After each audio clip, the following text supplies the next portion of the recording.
Yo, what is up, guys? It is your boy Winster. Hopefully, you guys are having a great day. And if you guys are watching this, make sure you guys please subscribe and like the video if you want to check out some more tech videos like this. But today we have a very interesting topic that everyone's discussing about is the new ban list that just came out today, September 26, 2022. It goes into effect October the 3rd. I'll make sure to link everything in the description below. But today I definitely wanted to talk about what this means for Spright because we got hit pretty hard, ladies and gentlemen. Pretty motherfucking hard. Let's go ahead and talk Spright, man. I love this deck. It's such a fun deck. Unfortunately, they done gutted my boy Ronin Tonin, and unfortunately, we can't play that card anymore. But that's okay. We make do. This is definitely the deck right here. Nothing much really changed. I took out a couple cards to just make sure that we keep it at clean 40. For the main, I run the 3 Ash, the 3 DD Crow, and the 3 Effect Veiler. I do also run the Infinite Impermanence. So, 4 hand traps, Ash Blossom, most generic, pretty cheap to pick up nowadays, about like 14, and even cheaper when it comes out in the new structure deck, I think this weekend. But DD Crow, definitely, a great card to main against the tier limit. Those cards, those cards need to be in the grave in order to resolve their fusion summoning. So you got to main those. Effect Veiler, pretty generic. You need to make sure that you negate the effect, and the same could be said about Infinite Permanence. Luckily, you have a little bit of a bonus feature. You can set this card activated on their turn and then negate the column. And some people, like my boy Ruben, after I told him that part is negated, still activated the card. 4 ways to negate shit. You could trade these in with Ghost Bell, Ghost Ogre, Nibiru. You decide. There's no right or wrong answer. It just really depends on the format. So 3 Jet, you want to see this card all the time. You could play it at 2, considering what other cards you run, but Spright Jet, definitely the searcher. It's going to search your starters, it's going to search your actual smashers, which I'm a huge fan of. You got the 3 Blue. Blue's going to search you the monster. You always want to see this card as well. It sucks when you open 2, but you can normal 1, special summon the other one, but not really much there. I also play the 1 red and the 1 carrot monster effect negation and spell and trap negation. Nothing much more to be said there. I still run the 3 swap.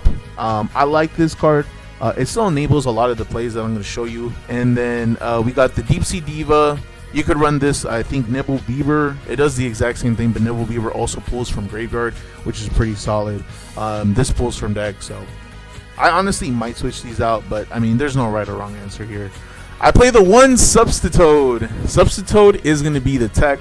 The effect is you contribute 1 monster to special summon 1 frog monster from your deck except Frog the Gem. Frog monsters except Frog the Gem cannot be destroyed by battle. So the first effect is actually fucking broken. It's not once per turn, and it doesn't specify what card you need to tribute it, so you can tribute itself. Play the 1-for-1. Luckily, we play the 1-for-1 for the substitute for the consistency. 1-for-1 actually send 1 monster from your hand or to the graveyard, special summon 1 level 1 monster from your hand or deck, which is pretty good. And you definitely add this for the consistency. Make sure that you're able to see substitute as much as you can because it's still going to allow you to enable the totally awesome plays. We play the Monster Reborn, for the extender. We also play Triple Pot. Not really much to discuss there. You want to see those starter cards, those important cards to allow you for your combos. The Spright starter, just as important. You can get whatever monster you need. You could get the carrot, the red, just to make sure you secure your board for Nibirus or infinite impermanences to protect your monsters. We play the 1 Called by the Grave. You need this. It's fucking broken. Forbidden Droplet. I honestly might switch these over to Dark Ruler No Mores. It's just because you definitely don't want to discard. It does hurt a lot. I understand that Dark Ruler No More doesn't allow you to kill your opponent that turn, but if you set them up on a board where you hit them with Dark Ruler No More, clear their board, like they have to rebuild from scratch while you literally have everything. So you could switch these out for Dark Ruler No More. I play the 1 Smashers. I definitely love this card. It is a really bad loss because you have to banish 1 from the grave, and then you have to banish 1 from field, and you have to activate that card. So you're going negative like fucking 20, but still pretty important card, and you still could search this off of Jet. So that's for the main. That's 40 cards even. As for the extra deck, I play the 1 Garura. You know, you want to make sure you get ready for the mirror or for any kind of like tournament stuff. And you play the 1 Zeus, you play the 1 Downerd, and you also play the 1 Sky Cavalry Centaura. I mean, they all play together, and it all works. You play the 1 Toad, that's all you really need. We play the Onibaru. I always forget this card's name, but you know, banish removal on your turn, and it's pretty generic. 2 level 2 monsters. We play the 2 gigantic Spright. We play the Dingeon Buster. Not really much to say. Monster negate effect, pretty good. We play the 1 Axis Code. We also play the Appaloosa. Axis Code is to go for game. Appaloosa is just to make sure that we could still like have some form of monster negation. We got the Nightmare Unicorn for the Axis Code, so another way to remove without destroying or anything. We play the 2 Elf. Honestly, you could switch this Appaloosa for a 3rd Elf if you want, just to make sure you could have something to always play.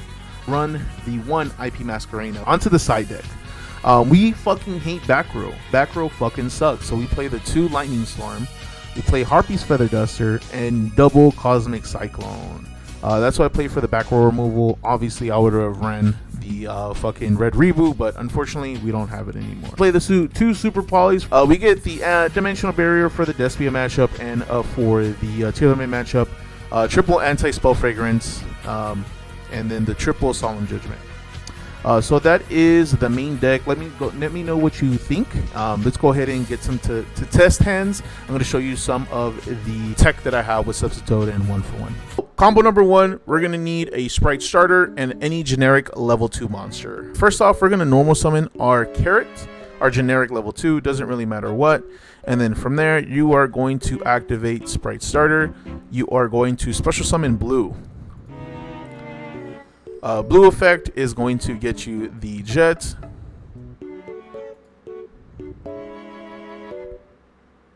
Jet effect, you are going to special it. You will activate Jet's effect to get the Smashers. We're going to special summon using our Blue and our Jet. And then from here, we are going to activate, discarding 1 to summon our Ranita. For those who don't know Spanish, Ranita means little frog. We are going to activate Toad, and we are going to send 1 from the deck. And we're going to use our 2 Link monsters here, or 2 monsters, Gigantic and Carrot, to special summon. And then we're going to activate Spright Elf to target the Swap in the Grave. And special summon that. And we will special summon Totally Awesome onto our field. Depending on your hand, you could still extend depending on what kind of build you have. But here we ended up with Smashers, Effect Veiler, and Infinite Impermanence. And a Droplet if you'd like. I would personally have set the Smashers and the Infinite Impermanence. So we got definitely 1 monster negate, 2 monster negates with Effect Veiler in our hand, and we got Smashers and we got Infinite Impermanence.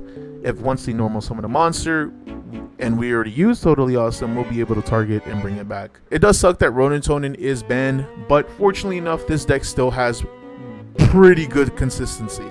And that's just combo number 1. For combo number 2, we are going to need 1-for-1, a monster for 1-for-1, and any Spright card, starter or blue. So first off, we are going to 1-for-1. 1-for-1, we're going to send a monster to the grave, and we are going to special summon Substitute. Substitute effect, destroy itself. Special summon Swap Frog. Swap Frog effect to send itself from the deck to the grave. After this, we are going to special summon Jet. Jet is going to search Spright starter. And then after that, we are going to activate Spright starter. And we are going to special summon Blue. Blue effect is going to allow us to add whatever monster we need, whether it be red or carrot. I would personally get the red because you don't want to get hit with that young Nibiru. We are going to special summon red. And then after this, we're going to go into Gigantic. After this, we will activate Gigantic effect. We're going to send starter blue, and then from there, we are going to special summon Swap Frog. You don't activate this effect, but you can. And then from here, you would go ahead and go into Totally Awesome. And then from here, we would go into Spright Elf. Depending on what cards you have in your hand, you still can go for plays. But that is just another combo that I made up. So we could still end on Totally Awesome and Elf. You could even still run the dupe in the deck. That way you could still, set dupe on standby phase of your opponent's turn, and you could potentially still have, whatever cards in hand. These two cards don't really matter, but that is the second combo. Okay, guys, that is going to be it for today's deck profile. Post the October ban list for Yu-Gi-Oh! 2022. Let me know what you guys think of the ban list. Let me know if you guys agree with me, if the ban list is mid, like I personally feel like. I definitely think they have a lot of areas of improvement, but who are we? Let me know in the comment section below what you think, and please, if you guys want to see any of this content live, make sure you guys check me out at twitch.tv/evilwinster. I also have a very live Discord stuff. I'm gonna link everything in the description below, and let me know if the combos for the new Spright deck that I came up with in the comments. If there's any room for improvement, I definitely think that there is. There's still a lot of potential with Spright. I'm a huge fan of it, so I want to see more combos. I want to see more broken boards. But until then, I'll check you guys out later. My name is Winster. You guys have a good rest of your day.